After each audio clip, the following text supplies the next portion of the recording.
Hello everyone, welcome back to my YouTube channel. आशा करता हूँ आप सभी स्वस्थ होंगे। तो जैसे कि हम अपने कंप्यूटर के क्वेश्चंस रेगुलरली डिस्कस कर रहे हैं, तो आज हम अपने कंप्यूटर के नेक्स्ट क्वेश्चन डिस्कस कर लेते हैं। आज का हमारा फर्स्ट क्वेश्चन आ गया VLSI, जिसको हम बोलते हैं very large scale integration circuit technology was used in which generation. यहाँ पे बात की कि जो हमारी VLSI टेक्नोलॉजी थी, ये कौन सी जनरेशन में हमने यूज की थी। तो हमें पता है, जब हमने इस क्वेश्चन को हमने पहले भी डिस्कस किया था, उसका राइट आंसर क्या आ जाएगा, हमारा फोर्थ जनरेशन यहाँ पे राइट आंसर हो जाएगा। ठीक है, कि फोर्थ जनरेशन में हमने क्या यूज की थी, एक टेक्नोलॉजी, इसको हम बोलते हैं वेरी लार्ज स्केल इंटीग्रेशन। अब यहाँ पे देखो, अगर ऑप्शंस में देखें तो यहाँ पे फर्स्ट सेकंड और थर्ड तीनों जनरेशन के बारे में भी ऑप्शन में दे रखा है। तो अगर हम बाई ऑप्शंस देखें, हम जब फर्स्ट जनरेशन की बात करते हैं तो उस टाइम पे हमें पता है हमने कौन सी टेक्नोलॉजी पढ़ी थी। हमने एक टेक्नोलॉजी पढ़ी थी वैक्यूम ट्यूब करके। ठीक है, वैक्यूम ट्यूब टेक्नोलॉजी आई थी हमारी फर्स्ट जनरेशन, जो हमारे कंप्यूटर्स हुआ करते थे उनमें हमने टेक्नोलॉजी यूज की थी वैक्यूम ट्यूब। अब वैक्यूम ट्यूब में क्या होता है कि जो हमारी वैक्यूम ट्यूब आई थी, तो वैक्यूम ट्यूब के डिफरेंट डिफरेंट जो इनके डेवलपर है उनके बारे में पूछा जाता है कि जो जो सबसे पहला जो बना था, अगर इसकी बात की, जो हमारा फर्स्ट वैक्यूम ट्यूब जो बनाया गया था, वो बनाया था जॉन जॉन हमारे एम्ब्रोस फ्लेमिंग। इन्होंने क्या बनाया था, जो हमारा फर्स्ट वैक्यूम ट्यूब था वो इनके द्वारा बनाया गया था। और ये कब बनाया था इन्होंने, ये बनाया था 1904 में। ठीक है, ये क्वेश्चन है जो एग्जाम में पूछे जाते हैं। अब यहाँ पे एक क्वेश्चन पूछा गया था कि जो हमारा फ्लेमिंग वेल्व है, या फिर जिसको हम वैक्यूम ट्यूब बोलते हैं, इसमें किस इक्विपमेंट का यूज किया था। तो यहाँ पे याद रखना, इसमें हमने एक चीज का यूज किया था, डायोड का। ठीक है, डायोड का हमने यूज किया था फॉर किस चीज के लिए, रेक्टिफिकेशन इन रेडियो सिग्नल डिटेक्शन। ठीक है, एक बार एग्जाम में पूछा गया था कि जो हमारे वैक्यूम ट्यूब होते हैं, इसमें कौन सी टेक्नोलॉजी यूज की थी जिसकी हेल्प से रेडियो सिग्नल जो डिटेक्शन है वो हम, मतलब एक तरीके से उसको रेक्टिफाई कर सकते थे। तो किस कौन सी टेक्नोलॉजी यूज की थी, वहां पे भी हमने वैक्यूम ट्यूब की जो टेक्नोलॉजी वो उस टाइम पे यूज की थी। इसके अलावा ये तो हमारा नॉर्मल आ गया। जब हम नॉर्मल वैक्यूम ट्यूब की बात करते हैं, तब जो डेवलपर आते हैं वो आते हैं जॉन एम्ब्रोस फ्लेमिंग। कब बनाया था उन्होंने, 1904 में। अब एक दूसरा इसके बाद जो एडवांस इसका वर्जन बना था, ठीक है, वैक्यूम ट्यूब एक और बना था। ठीक है, एक दूसरा इसके बाद वैक्यूम ट्यूब बना था, वो बना था 1906 में। इसके 2 साल बाद ही बना था। पर ये बनाया गया था, ठीक है, ये बनाया था एक पर्सन के नाम था ली डी फॉरेस्ट करके एक पर्सन थे। अब ये क्यों इंपॉर्टेंट है, बस इसका यही दो तीन क्वेश्चन आते हैं कि ली डी फॉरेस्ट ने कौन सा जो टेक्नोलॉजी है वो बनाई थी। तो उन्होंने भी वैक्यूम ट्यूब बनाई थी। पर अगर फर्स्ट पूछा जाए तब आता है जॉन एम्ब्रोस फ्लेमिंग। पर इसके बाद भी जो एक वैक्यूम ट्यूब नया बना था, मतलब जैसे हम बोलते हैं टेक्नोलॉजी इंप्रूवमेंट हुई है, तो टेक्नोलॉजी इंप्रूवमेंट जो वैक्यूम ट्यूब की हुई थी वो ली डी फॉरेस्ट ने बनाई थी। और इन्होंने क्या बनाया था, इन्होंने एक तरीके का एक फर्स्ट ट्रायोड वैक्यूम ट्यूब बनाया था। ठीक है, इसको मैं लिख देता हूँ यहाँ पे। पूछा जाता है कि एक फर्स्ट ट्रायोड, ठीक है, यहाँ पे डायोड की बात करी है ना, क्योंकि यहाँ पे जो हमारे पास दो जंक्शन यूज करते हैं, सिंपली बोल लूँ कि दो जो इक्विपमेंट थे वो यूज किए जाते थे, और ट्रायोड में तीन, जिनको एक्चुअल में डायोड डायोड ट्रायोड समझ नहीं आता, वो इतना समझ लो कि डायोड मतलब अभी यहाँ पे दो इक्विपमेंट यूज हो रहे हैं, और ट्रायोड का मतलब है कि यहाँ पे भी तीन इक्विपमेंट हम यूज करने लग पड़े थे। तो जो हमारा फर्स्ट ट्रायोड वैक्यूम ट्यूब था, वो किसने बनाया था, वो हमारा बनाया था ली डी फॉरेस्ट ने। ठीक है, तो ये तीन चार इंपॉर्टेंट पॉइंट है वैक्यूम ट्यूब के, इसके बाहर कोई भी एग्जाम में क्वेश्चन पूछे नहीं जाते हैं। और जो हमारा फर्स्ट इलेक्ट्रॉनिक कंप्यूटर था एनियाक वगैरह, वहां पे भी हमने क्या यूज की थी, वैक्यूम टेक्नोलॉजी यूज की थी। ठीक है, तो यहाँ पे लिख देता हूँ हमारा जो हमारा इलेक्ट्रॉनिक कंप्यूटर थे, क्योंकि यहाँ पे इलेक्ट्रॉनिक एरा स्टार्ट हो गया था, और फर्स्ट इलेक्ट्रॉनिक में काफी इंपॉर्टेंट जो कंप्यूटर है पूछा जाता है एनियाक। ठीक है, एनियाक में भी कौन सी टेक्नोलॉजी यूज की गई थी, तो वैक्यूम ट्यूब का यूज किया था। तो जितने भी चार पांच पॉइंट्स हैं वैक्यूम ट्यूब के रिगार्डिंग, सारे के सारे इंपॉर्टेंट है। फिर इसके बाद हमें पता है सेकंड जनरेशन। अब सेकंड जनरेशन में हुआ क्या था, जैसे हमारी सेकंड जनरेशन आई, सेकंड जनरेशन में क्या हो गया था, हमारे जो वैक्यूम ट्यूब थे इनको किसने रिप्लेस कर दिया था, हमारे ट्रांजिस्टर्स ने रिप्लेस कर दिया था। अब थोड़ा ट्रांजिस्टर के बारे में देख लेते हैं, एक्चुअली में ट्रांजिस्टर में क्या क्या इंपॉर्टेंट चीजें हैं जो एग्जाम में बार बार पूछी जाती हैं। अगर हिस्ट्री से क्वेश्चन आते हैं तो ये सारे के सारे जितने भी पॉइंट्स लिखे हैं वो सारे इंपॉर्टेंट है। तो अगर सेकंड जनरेशन की हम बात कर लें, तो इसमें सबसे पहले हमें पता है जो वैक्यूम ट्यूब था इनको किसने रिप्लेस किया, ट्रांजिस्टर्स ने। ठीक है, ट्रांजिस्टर ने इनको रिप्लेस कर दिया। और ट्रांजिस्टर एक्चुअल में कब बने थे, ये 1947, जब हमारा इंडिया आज़ाद हुआ था उस टाइम पे हमारे उस टाइम पे साथ ही साथ क्या बन रहे थे, ट्रांजिस्टर वगैरह भी बन रहे थे। और ये कौन सी जगह पे बने थे, काफी फेमस लैब है, कौन सी, बेल लैब्स है ना, AT&T बेल लैब्स में ट्रांजिस्टर हमारे बने थे। अब पूछा जाता है कि जो हमारे ट्रांजिस्टर के फाउंडर थे वो कौन कौन थे। एक तो आते हैं हमारे पास जॉन बार्डन करके, एक हमारे जॉन बार्डन थे, प्लस दूसरे कौन से पर्सन थे, ये तीनों इंपॉर्टेंट की तीनों के नाम पूछे जाते हैं, वॉल्टर, ब्रेटेन, और जो हमारे तीसरे पर्सन थे विलियम शॉकली। ठीक है, विलियम शॉकली। ठीक है, ये तीन पर्सन थे, इन्होंने क्या बनाया था, ट्रांजिस्टर बनाया था। ठीक है, ये इंपॉर्टेंट चीज है और काफी बार ये एग्जाम में पूछी गई है। इसके अलावा जो हमारे पास ट्रांजिस्टर एक्चुअल में क्या था, वैक्यूम ट्यूब काफी ह्यूज साइज के थे, काफी बड़े बड़े साइज के थे, और वो काफी एनर्जी भी कंज्यूम करते थे। तो ट्रांजिस्टर जैसी टेक्नोलॉजी आई तो वैसे ही क्या हुआ, जो हमारे कंप्यूटर का जो साइज था वो एकदम से रिड्यूस हो गया। अब in the sense reduce, in the sense मान लो पहले एक हमारा पूरा पूरा रूम लगता था, ठीक है, पूरा पूरा कमरा लगता था, अब एक फ्रिज के साइज के हमारे कंप्यूटर हो गए। ठीक है, रूम से एकदम हमने शिफ्ट कर दिया फ्रिज के साइज के कंप्यूटर पे। कौन सी टेक्नोलॉजी की हेल्प से, विद द हेल्प ऑफ हमारे ट्रांजिस्टर। और ये ट्रांजिस्टर एक्चुअल में किन पर्सन ने बनाए थे, ये हमारे तीन पर्सन है, जॉन वार्डन, वॉल्टर वेटिन और विलियम शॉकली, इनके द्वारा ये ट्रांजिस्टर बनाए गए थे। और जब उस स्टार्टिंग में जो ट्रांजिस्टर बने थे, ये हमारे पास मेनली जो बने थे बीजेटीज टेक्नोलॉजीज के बने थे, इसको हम बोलते हैं बाइपोलर जंक्शन ट्रांजिस्टर। इसके अलावा जो हमारा दूसरा बना था FET करके, जिसको बोलते हैं फील्ड इफेक्ट ट्रांजिस्टर। ठीक है, ये हमारे पास दो इंपॉर्टेंट है, ये काफी डिटेल में जो जिनके प्रोग्रामर के एग्जाम बस उनके लिए इंपॉर्टेंट है, जिनके नॉर्मल एग्जाम है उनके लिए तो ये सारे के सारे जितने पॉइंट्स लिखे हैं ये इंपॉर्टेंट है। फिर हमारे पास जैसे यहाँ पे थर्ड जनरेशन भी दे रखी है, तो यहाँ पे इसके बारे में थोड़ा डिस्कस कर लेते हैं, एक्चुअली थर्ड थर्ड जनरेशन में क्या क्या चीजें आई थी। तो यहाँ पे एक सेकंड रुको।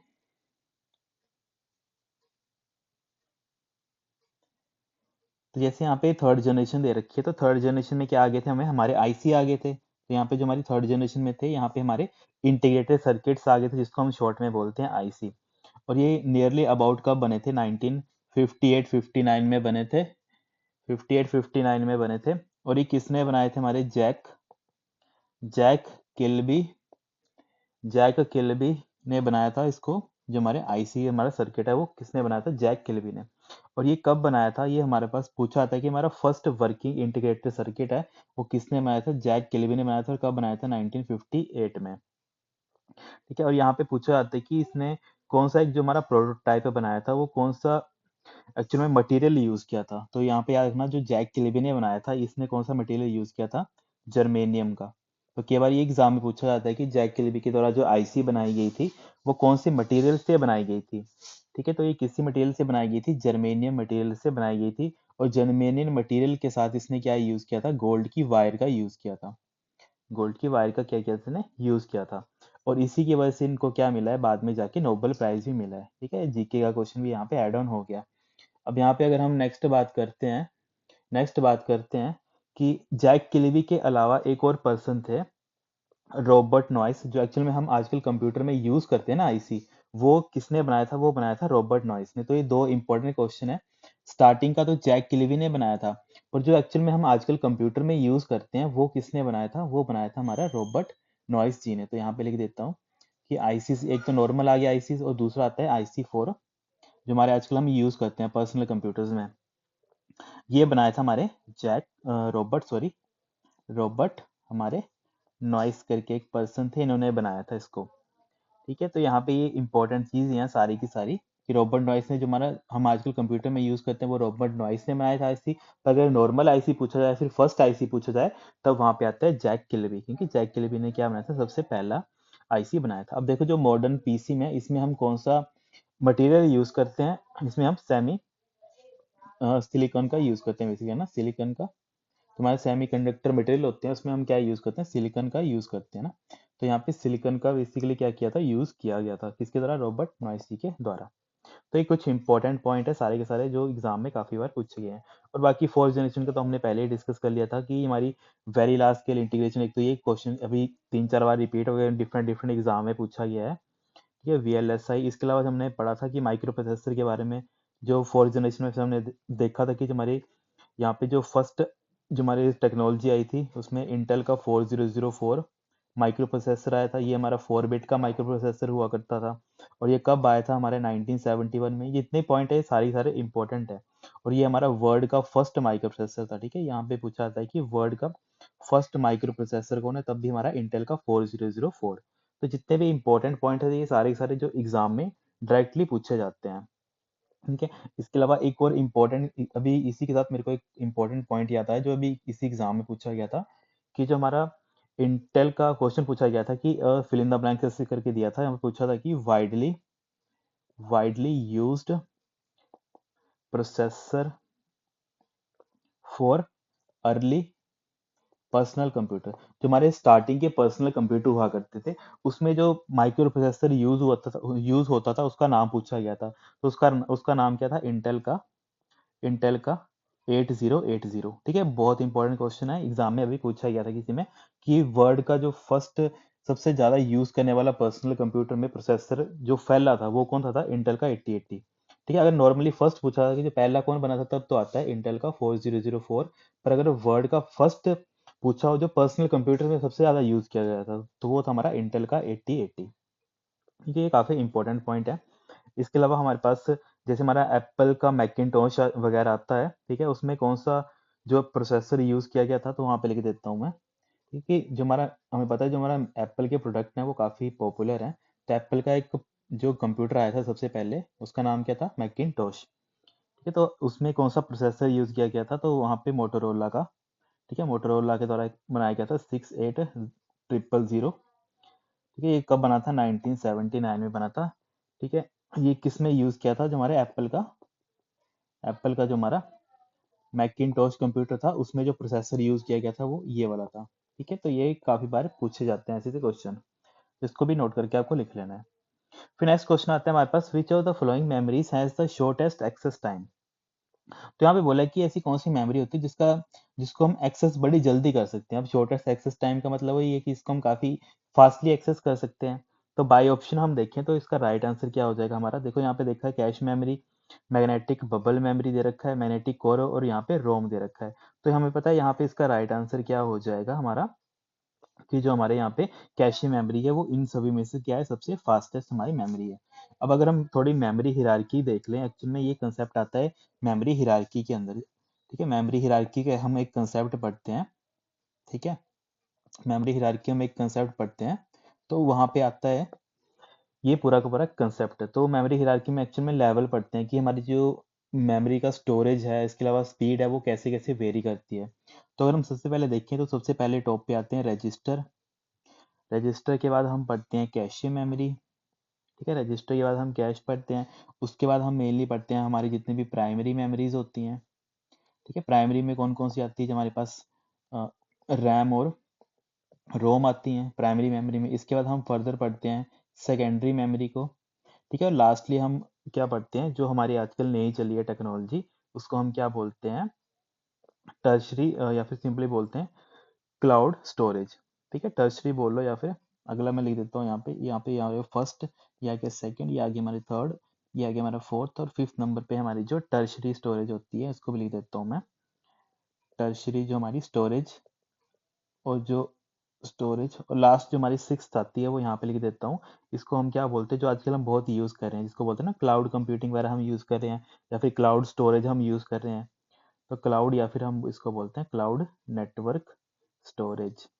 ठीक है, ये भी हमारी डिफरेंट डिफरेंट टाइप्स की हमारी मेमोरी हिरार्कीज के अंडर आती हैं। तो टोटल कितनी होती है हमारे पास, 6 होती हैं। और कौन कौन सी होती है, रजिस्टर होती है, कैशे होती है, प्राइमरी होती है, सेकेंडरी होती है, और टर्शरी होती है। अब बाई चांस हम इन सभी को अगर डिटेल में देखें तो हमें पता है जो सबसे फास्टेस्ट मेमोरी कौन सी होती है, सबसे फास्टेस्ट मेमोरी कौन सी होती है हमारी, रजिस्टर होती है। इसके अलावा अगर रजिस्टर में हमने पहले भी देखा था रजिस्टर किस किस से मिलकर बना होता है, तो ये हमारी जो फ्लिप फ्लॉप एक टेक्नोलॉजी आती है, फ्लिप फ्लॉप को हम कंबाइन करके क्या बनाते हैं, रजिस्टर्स बनाते हैं। एक तो ये चीज एग्जाम में पूछी जाती है। इसके अलावा पूछा जाता है कि कौन सी ऐसी मेमोरी है वो डायरेक्टली सीपीयू के अंदर ही होती है। ठीक है, तो इसकी लोकेशन मैं लिख देता हूँ, ये लोकेशन कहाँ लोकेट होती है, ये होती है विद इन, या फिर डायरेक्टली लिखता हूँ, डायरेक्टली इनटू द हमारा कौन सा, सीपीयू, सेंट्रल प्रोसेसिंग यूनिट। इसके अलावा जो हमारे पास जो इसका काम क्या होता है, जो हमारा रजिस्टर होता है इसका काम क्या होता है, कि जो भी टेम्परेरी स्टोर करता है डाटा को जो एक्चुअल में प्रोसेस हो रहे होते हैं। ठीक है, टेम्परेरी डाटा हो गया, टेम्परेरी रिजल्ट हो गया, ये हमने पहले भी डिस्कस किया था कि यहाँ पे पीछे से क्वेश्चन पूछा गया था, जिसे हमने डिस्कस भी किया है कि एक्यूमुलेटर एक ऐसा रजिस्टर होता है जो क्या करता है, जो भी मतलब ऑपरेशन होते हैं वो उसके ऊपर तो परफॉर्म होते हैं, और साथ ही साथ जो रिजल्ट होते हैं, इमीडिएट रिजल्ट, उनको भी वो क्या करता है, आपस में स्टोर करता है। तो तब भी हमने रजिस्टर की बात करी थी, और वो भी किसके अंडर आता है, हमारी मेमोरी हायरार्की के कंसेप्ट के अंदर आता है। इसके अलावा सेकंड नंबर पे हम पढ़ते हैं कैशे मेमोरी। अब देखो सबसे फास्टेस्ट तो रजिस्टर होता है, उससे आगे कौन सा है, देखो बाई ऑप्शन देखें, उसके बाद तो कैशे मेमोरी दे रखा था, क्योंकि यहाँ पे पूछा था कि कौन से सबसे कम टाइम लेता है। अब कम टाइम लेने का मतलब कि वो काफी फास्ट काम करता होगा, है ना। तो यहाँ पे सेकंड नंबर पे हमारी कैश मेमोरी आती है। अब कैश मेमोरी को भी हम फर्दर तीन पार्ट्स में डिवाइड करते हैं, ठीक है। ये कौन कौन से होते हैं, लेवल 1 कैश, लेवल 2 कैश और लेवल 3 कैश। जब हम कैश मेमोरी पढ़ते हैं तो यहाँ पे हम तीन लेवल में डिवाइड करते हैं। अब देखो सबसे फास्टेस्ट कौन सी होगी, ठीक है। अब सबसे फास्टेस्ट कौन सी होगी, L1। L1 सबसे फास्ट होगी, उसके बाद L2 फास्ट होगी, और उसके बाद L3 हमारी फास्ट होगी, ठीक है। अगर हम नॉर्मली देखें, रजिस्टर सबसे पहले पे आएगा, फर्स्ट पे। L1 कैश दूसरे पे, L2 कैश तीसरे पे फास्टेस्ट होगी, L3 कैश हमारी चौथे पे फास्टेस्ट होगी। पर इसको हम सभी को कंबाइन करके क्या बोल देते हैं, कैश। तो हम सिंपली बोलते हैं कि कैश हमारी सेकंड नंबर पे फास्टेस्ट हमारी मेमोरी आती है, ठीक है। तो ये हमारे पास जो भी इंपॉर्टेंट पॉइंट है सारे के सारे जो एग्जाम में पूछे जाते हैं। इसके अलावा हमारे पास कैश के वो पूछे जाते हैं कि कैश कौन कौन से ऑपरेशन परफॉर्म करता है, ठीक है। और ये कौन किस लोकेशन में अवेलेबल होता है। तो यहाँ पे मैं लिख देता हूँ इसको थोड़ा इरेज करके, क्योंकि यहाँ पे थोड़ा डिटेल में देख ही लेते हैं, क्योंकि इंपॉर्टेंट कंसेप्ट है। तो कैश का पूछा जाता है कि इसकी लोकेशन कहाँ होती है। तो ये होता है हमारे पास बिटवीन सीपीयू एंड हमारी जो मेन मेमोरी होती है। एग्जाम में ऐसे ऐसे क्वेश्चन पूछे जाते हैं कि कैश कहाँ पे प्रेजेंट मिलता है, तो सीपीयू और हमारी मेन मेमोरी के बीच में क्या मिलती है हमें, हमारी कैश मेमोरी मिलती है।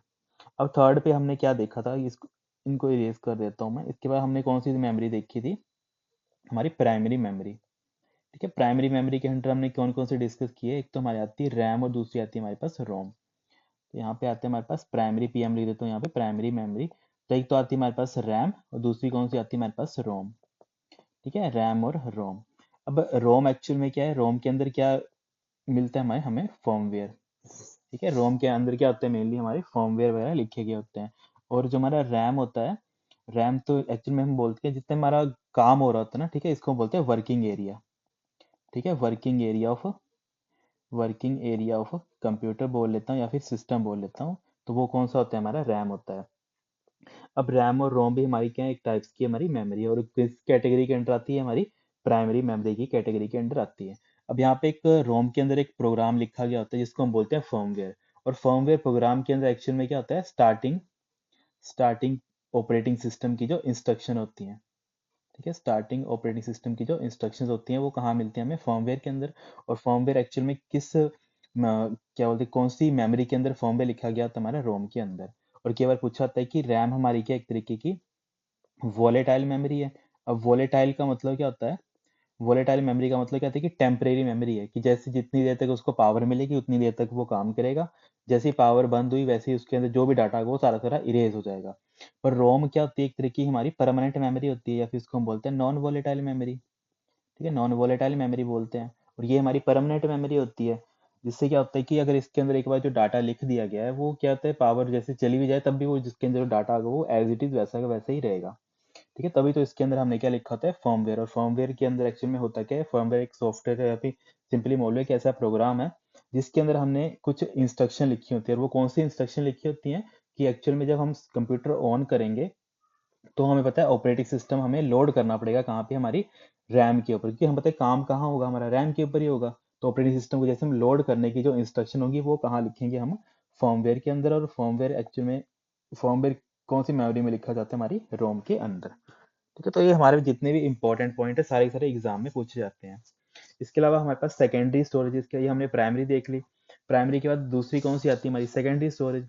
अब सेकेंडरी स्टोरेज का मतलब क्या होता है कि जो भी हम डाटा एक्चुअल में परमानेंटली मुझे स्टोर करना होता है, जैसे मूवीज होती है, ठीक है, इसके अलावा फोटोज होती हैं, इसके अलावा मेरे पास कुछ इंपॉर्टेंट डॉक्यूमेंट्स होते हैं, अगर मुझे उनको परमानेंटली स्टोर करना होता है तब हम बात करते हैं सेकेंडरी मेमोरी की, ठीक है। ऐसे हम लिख देते हैं यहाँ पे सेकेंडरी मेमोरी।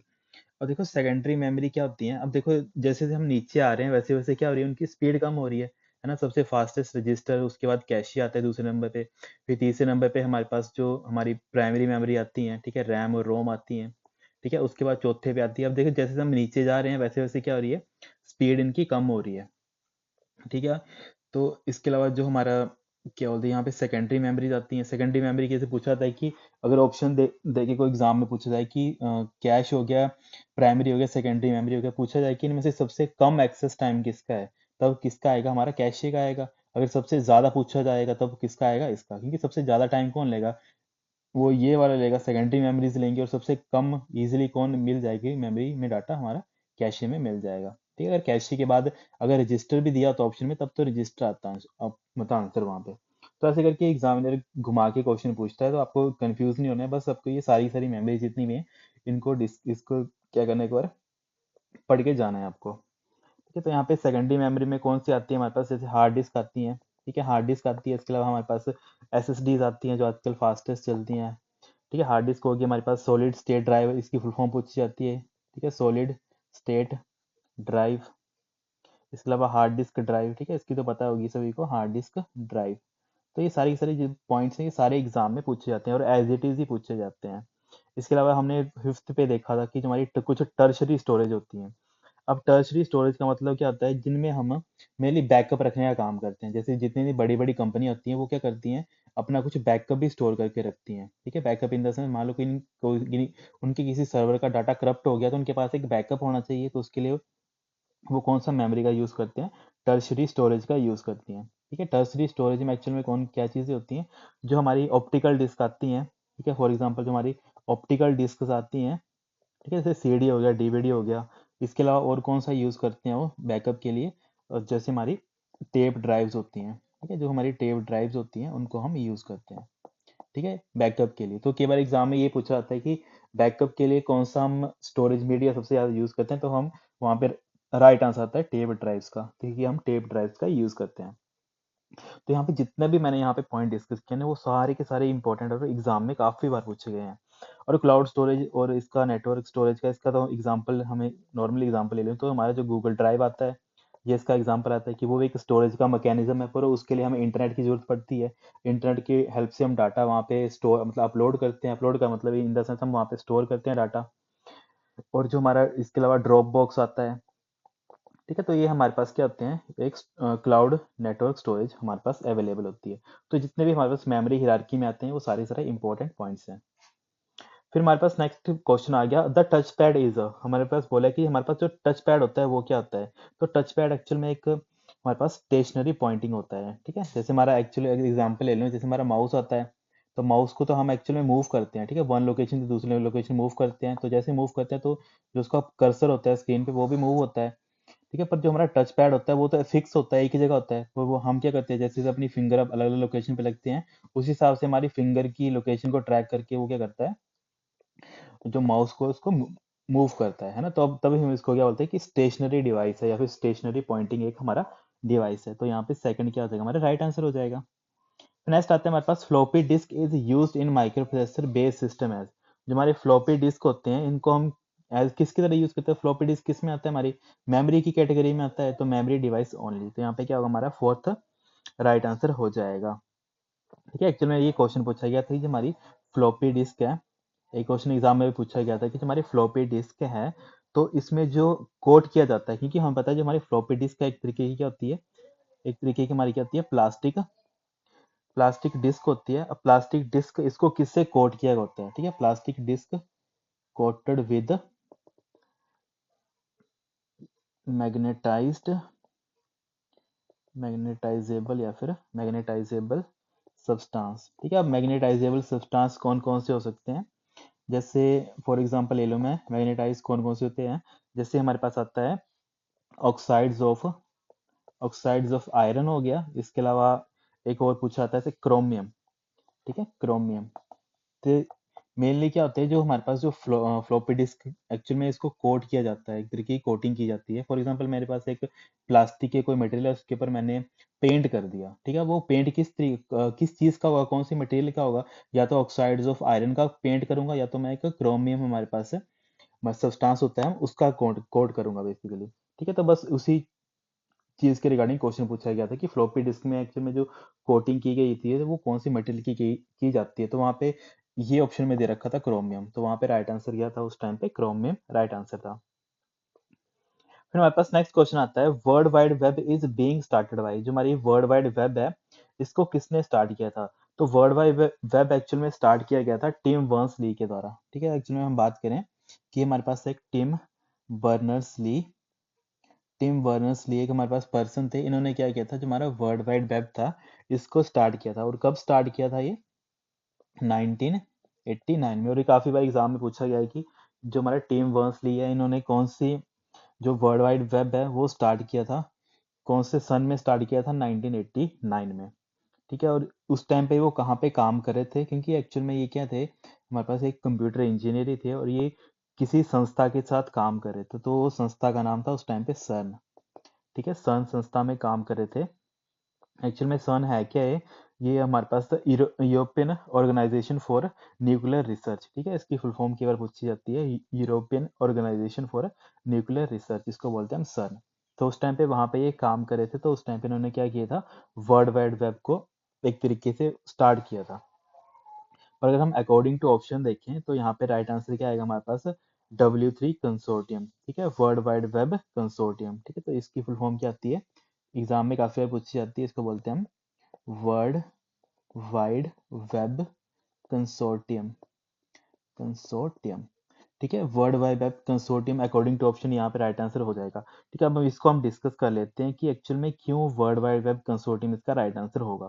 तो देखो, हमने पहले तो डिस्कस किया कि 1989 में टिम बर्नर्स-ली ने सर्न में जब वो काम कर रहे थे उस टाइम पे इन्होंने वर्ल्ड वाइड वेब एक्चुअल में स्टार्ट कर दिया था। ठीक है, तो उस टाइम पे इन्होंने वर्ल्ड वाइड वेब एक्चुअल में स्टार्ट किया, तो उन्होंने उसके साथ और क्या क्या काम किए। एक तो उन्होंने सबसे पहले HTML लैंग्वेज बनाई। क्या विदाउट HTML लैंग्वेज हम किसी वेब पेज को क्रिएट ही नहीं कर सकते, तो पहला काम इन्होंने HTML लैंग्वेज बनाया।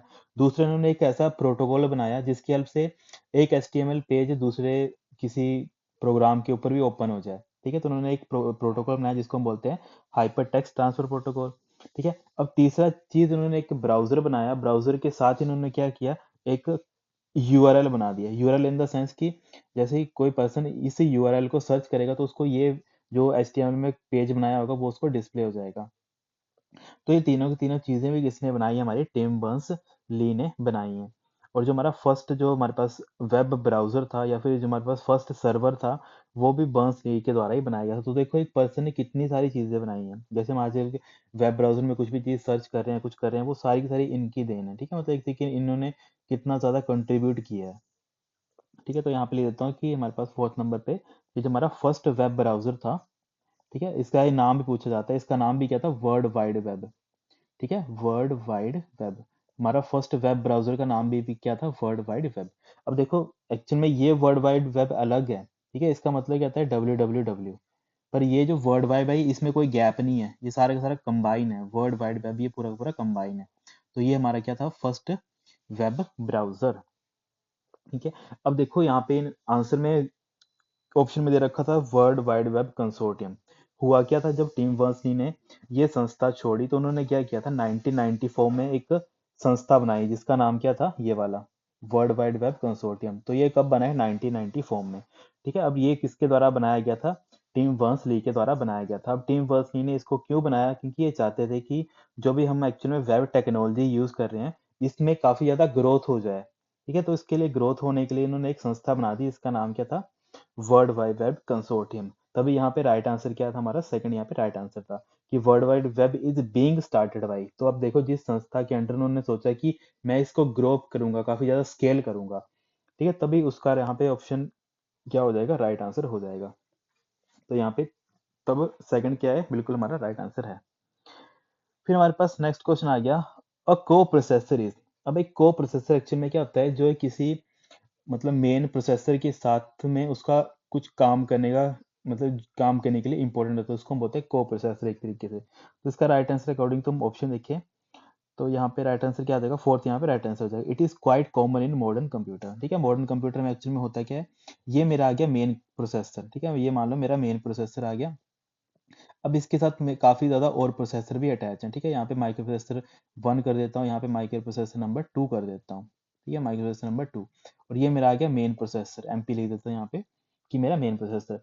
तो मान लो यहाँ पे इसके पास कुछ काम आया मेन प्रोसेसर के पास, अब यहाँ पे 3 4 इसके बाद इकट्ठे काम आ गए, ठीक है। तो इसने क्या बोला कि जो भी ग्राफिक वाला काम है वो प्रोसेसर नंबर 1 करेगा, जो भी ऑडियो वाला काम है वो प्रोसेसर नंबर 2 करेगा, और जो भी ऑपरेटिंग सिस्टम वाला इसके अलावा कोई और काम है वो क्या करेगा, मेन प्रोसेसर वो काम करेगा। तो एक्चुअल में इसने क्या किया, एक ऐड ऑन कर दिया, को प्रोसेसर ने क्या कर दिया, जो माइक्रो प्रोसेसर का काम था उसमें से कुछ जो काम था जो माइक्रो प्रोसेसर ने उसे अलॉट कर दिया, वो उस काम को परफॉर्म करेगा। तो इसको बोलते हैं हम को प्रोसेसर। इसके अलावा हम सिंपली बोल सकते हैं कि एक coprocessor is a secondary processor design to assist the main CPU by CPU मतलब Central Processing Unit by performing specific task more efficiently such as like mathematical calculations, graphic processing और signal processing। ठीक है। इसके अलावा अगर पूछा जाए कि जो हमारे मॉडर्न कंप्यूटर है इसमें कौन कौन से को प्रोसेसर हो सकते हैं, ठीक है, तो मॉडर्न कंप्यूटर में हमारे पास मॉडर्न कंप्यूटर में कौन कौन से को प्रोसेसर हो सकते हैं। तो को प्रोसेसर की अगर एग्जांपल लिखूं मैं, तो जैसे हम देखते हैं जीपीयू, है ना, एग्जांपल देख लेते हैं। तो जीपीयू आ गया हमारे पास, ठीक है। जीपीयू भी एक हमारा को प्रोसेसर की तरह काम करता है, जिसको हम क्या बोलते हैं, ग्राफिकल प्रोसेसिंग यूनिट बोलते हैं। इसके अलावा आजकल हमारे पास फोन में काफी चला है एआई का, ठीक है, एआई काफी ज्यादा चला है, एआई एक्सेलरेटर्स, ठीक है, यहाँ पे लिख देता हूँ एआई एक्सेलरेटर्स, ठीक है। ये भी हमारे पास एक माइक्रो प्रोसेसर की मतलब को प्रोसेसर की कैटेगरी के अंदर आता है, कि जितने भी एआई के काम होंगे वो ये प्रोसेसर डील करेगा, जितने भी ग्राफिकल वाले काम होंगे तो ये प्रोसेसर डील करेगा। इसके अलावा जितने हमारे पास डिजिटल सिग्नल प्रोसेसिंग, जैसे मान लो मैंने एक फोटो क्लिक करी, कुछ भी किया, ठीक है, तो डिजिटल सिग्नल प्रोसेसर का जितना भी काम होगा वो हैंडल करेगा डीएसपी प्रोसेसर, जिसको बोलते हैं हम digital signal digital signal processor. ठीक है। तो ये जितने भी चीजें हैं इन सभी को हम क्या बोलेंगे, को प्रोसेसर बोलेंगे। एक्चुअली मेरे पास एक मेन प्रोसेसर होगा, माइक्रो प्रोसेसर होगा, वो क्या करेगा, इन सभी को जो भी इसके पास जिस कैटेगरी के अकॉर्डिंग काम आएगा वो इनके पास भेज देगा कि ये जीपीयू का काम है तो ये भाई तू देखेगा, कि अगर एआई से रिलेटेड कुछ भी काम है तो ये भाई तू देखेगा, अगर कोई भी डिजिटल सिग्नल प्रोसेसर का कुछ भी काम होगा सिग्नलिंग वगैरह का, वो कौन देखेगा, डीएसपी हमारा देखेगा। तो ऐसे करके सारे के सारे जो काम है वो परफॉर्म करते हैं, इसी चीज को हम क्या बोलते हैं, को प्रोसेसर। ठीक है students, thank you so much, have a great day. इसके अलावा कोई भी डाउट आता है, कोई भी क्यूरी आती है, आपने मुझे नीचे कमेंट कर देना है। ठीक है, आपने क्या करना है, क्वेश्चंस पे ध्यान ही देना। जितने भी हम एक्स्ट्रा पॉइंट देखते हैं तो एक्चुअल में इतने कम टॉपिक है तो हम कितने ज़्यादा क्वेश्चन डिस्कस कर लेते हैं, तो आपको उस चीज़ पे ज़्यादा फोकस करना है। ठीक है, जितने भी पॉइंट हमने डिस्कस किए आपको क्या करना है, नोट करना है और उनको रिवाइज करके लिख लेना है, क्योंकि जितने भी पॉइंट है वो काफ़ी बार डिफरेंट डिफरेंट एग्जाम में पूछे गए हैं और एज इट इज ही पूछे गए हैं। ठीक है, आपको इनको क्या करना है, नोट करके रिवाइज करना है। ठीक है students, thank you so much, have a great day.